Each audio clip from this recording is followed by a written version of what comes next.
तर अशा प्रकारे डाळिंबाचे जे खोड आहेत त्याचं 1 फूट असा जागा मोकळी करायची असते. तर त्याच्यानंतर वरती यायचं. वरती काय करायचं की डाळिंबाचं जे झाड आहे यामध्ये फांदी न कापता प्रत्येक फांदीचे जेवढे शेंडे आहेत ते शेंडे असे कट करायचे आहेत. या ठिकाणी जे झाडाचे शेंडे आहेत ते शेंडे कापून घ्यायचे आहेत, जेणेकरून काय होतं की शेंडे कापल्याच्या नंतर त्याला नवीन फुटवा येतो आणि त्या शेंड्यापासून आणखीन 2-3 फांद्या तयार होतात.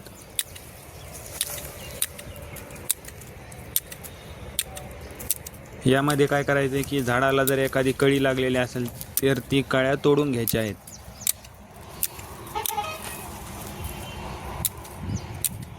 झाडाचे शेंडे कट केल्याच्या नंतर काय होतं आहे की झाडाची जी फांदी आहे ती परिपक्व होती आणि त्याच्यामुळे काय होतं की जे घटक आहेत ते शेंड्यांना न जाता ते झाडाचं खोड मोठं होण्यासाठी उपयोगी होतं.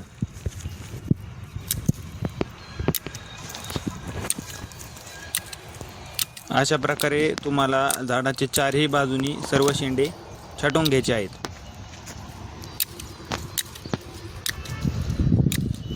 झाडाचा आकार गोल करून घ्यायचा आहे.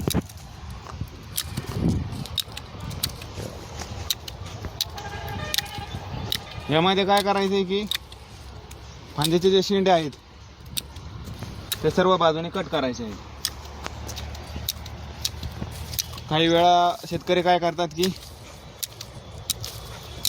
फांदीच कापतात. यामध्ये शेतकऱ्याचंच नुकसान आहे.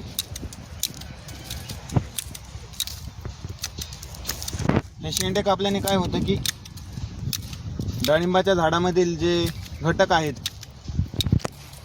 त्याच्यामुळे जे डाळिंबाचे झाड आहे खोड आहे ते मॅच्युअर होते.